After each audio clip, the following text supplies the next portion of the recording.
करने आ पहुंचा हूं देश की राजधानी दिल्ली में एक ऐसी शख्सियत के साथ जिन्हें आप हम सब मिलकर जानते हैं, शहीद चंद्रशेखर आजाद वीर सेना के राष्ट्रीय अध्यक्ष मेरे प्रिय भाई अमित गिरी जी के रूप में।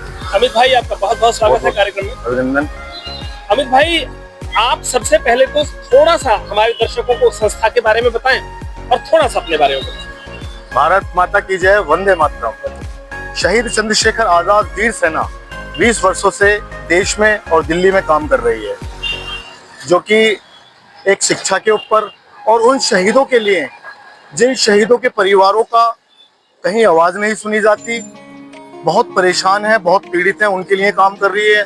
और साल ब साल एक बहुत बड़ा आयोजन उन शहीदों के सम्मान के लिए करते हैं, जिसमें अभी तक हम शहीदों के परिवारों का बहुत हम क्या मदद करने वाले हैं, हम आगे पहुंचाते हैं, उसके लिए संघर्ष करते हैं शहीदों के परिवारों के लिए। आज लाखों की तादाद में युवा साथ जुड़ा हुआ है, ये बहुत बड़ी बात है। और कहने करती है कि हमारा मार्गदर्शन उन शहीदों के लिए जो आज जिनकी बदौलत हम आज आज़ादी में सांस ले रहे हैं, आज़ादी में जी रहे हैं, उनको याद करना हमारा मकसद है। तो कहने करती है कि हम देश के लिए जिए, जो देश के काम ना आए वो बेकार जवानी है। तो अब जो कार्यक्रम होना है चंद्रशेखर आजाद वीर सेना का, वो कब होना है? 23 जुलाई को आजाद भवन ऑडिटोरियम ITO साय 5 बजे से देश की याद में राष्ट्र प्रेम शहीद सैनिक ये कार्यक्रम होने जा रहा है, जिसमें देश के शहीदों के परिवार को हम सम्मानित करने जा रहे हैं। वे उनको जो भी हम कर सकते हैं वो करेंगे उनके लिए। और बहुत अच्छा आयोजन, बहुत बड़ा आयोजन है। आप सभी इसमें आमंत्रित हैं। आप आइए और उन शहीदों को सच्ची श्रद्धांजलि दीजिए। बातों में नहीं, ज्यादा काम में विश्वास होना चाहिए, काम करना चाहिए। बातें तो कोई भी कर देता है, बातों से कुछ नहीं होता, लेकिन काम पर विश्वास होना चाहिए। जैसे हमारे आज राजेश पंडित जी काम कर रहे हैं, हम बचपन से राजेश पंडित जी को भी देख रहे हैं कि कितना भैया काम कर रहे हैं।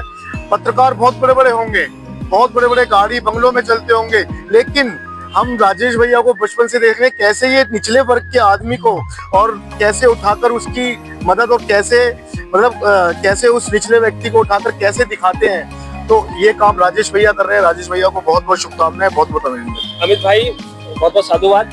अमित भाई, हमारे दर्शक आपसे ये भी जानना चाहते हैं कि जिस तरह से आप शहीद चंद्रशेखर आजाद वीर सेना के तत्वाधान में कार्यक्रम करते हैं आए दिन, इसके अलावा आप समाज की मुखर आवाज बनके भी उठते हैं। किसी गरीब पे, दलित पे, वाल्मीकि पे, किसी भी पे कोई अत्याचार हो तो आप उसके लिए, हमने देखा है कि आप झंडा लेके आगे खड़े हो जाते हैं और हर कीमत पे टकरा जाते हैं, चाहे कोई भी ताकत सामने हो न्याय के लिए। तो आप ये बताएं कि आपके इस मंच को, आपकी संस्था को, क्या लोग खुले दिल से उतना किसी भी तरह की कोई सहायता में भी आगे आते हैं, या आप स्वयं ही अपनी ओर से आपका ग्रुप मिलके, किस तरह से आप इतने बड़े बड़े आयोजन करते हैं? हमारा ग्रुप मिलके करता है। हम आपस में जो भी हमारी टीम है 100-150 लोगों की, सारे सक्षम है, सारे मजबूत हैं। हमारा जो भी कंट्रीब्यूशन होता है आपस में हम मिलके करते हैं। और बात रही आवाज उठाने की, ये मरते दम तक आवाज उठाते रहेंगे। झूठे केस भी लगते हैं, झूठी बातें भी होती हैं, कोई नहीं, केस तो हम क्रांतिकारियों का एक गहना है केस वेस, तो इसकी तो कोई दिक्कत नहीं है।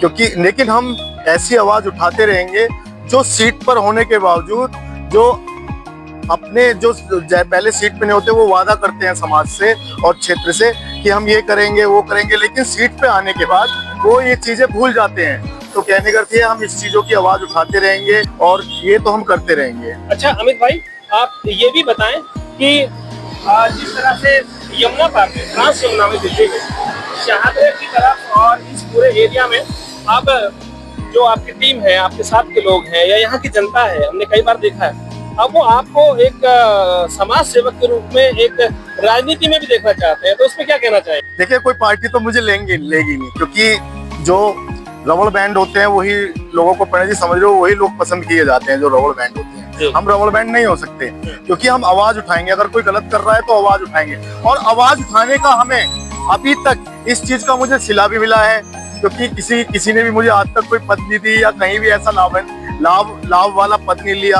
आवाज तो मैं उठाता रहूंगा, और ये आवाज कहीं ना कहीं जाके टकराती तो है, ये मुझे विश्वास है और सही भी होता है। और राजनीति की रही बात, राजनीति में आना जरूरी है देखा जाए, क्योंकि आज के टाइम में राजनीति का माहौल है और आप किसी के लिए अगर सेवा कर मैं सकते आपकी हैं। बात रोक रहा हूँ, लेकिन बात ये भी बहुत अपनी जगह बिल्कुल सही भी है कि आप जितना काम अपने समाज का, अपने लोगों का, अपनी संस्था के साथ साथ जितना काम अभी कर पाते हैं, लेकिन जब आप किसी पद पर होते हैं तो तब आप कहीं ज्यादा उनकी सेवा करते हैं। सही बात है, सही बात है। चलिए सर, ये तो सब लोग ऊपर के और जनता डिसाइड करेगी, आप लोग तो क्या डिसाइड आने करेंगे। वाले समय में हम हाँ, अमित देखते गिरी हैं। को एक अच्छे राजनेता के रूप में भी देख लेकिन सकेंगे? दबंग तरीके से काम करेंगे, किसी के आगे झुकेंगे नहीं और चापलूसी नहीं करेंगे, काम करेंगे, क्योंकि ये जीवन मिला है, जीवन पता नहीं कब समाप्त हो जाए। आज शहीद भगत सिंह और चंद्रशेखर आजाद को क्यों याद किया जाता है? उनके बलिदान से याद किया जाता है, उनके बलिदान से याद किया जाता है, क्योंकि उन्होंने देश के लिए कुर्बानी दी। उनका वो कहते हैं ना कि नाम तो लिखा जाएगा, लेकिन नाम एक उस सुनहरी स्याही से लिखा जाएगा, गुलामी की स्याही से नाम नहीं लिखा जाएगा। मतलब कि तो ये- शहीदों की चिताओं पर लगेंगे हर वर्ष मेले, वतन पर मिटने वालों का यही नाम निशान होगा। भारत माता की जय। वंदे मातरम। वंदे तो ये थे मातरम। अमित गिरी। और ज्यादा जानने के लिए आप गूगल पे सर्च करें शहीद चंद्रशेखर आजाद वीर सेना या अमित गिरी। धन्यवाद। जय हिंद, जय भारत। तो वॉक एंड टॉक के अगले एपिसोड में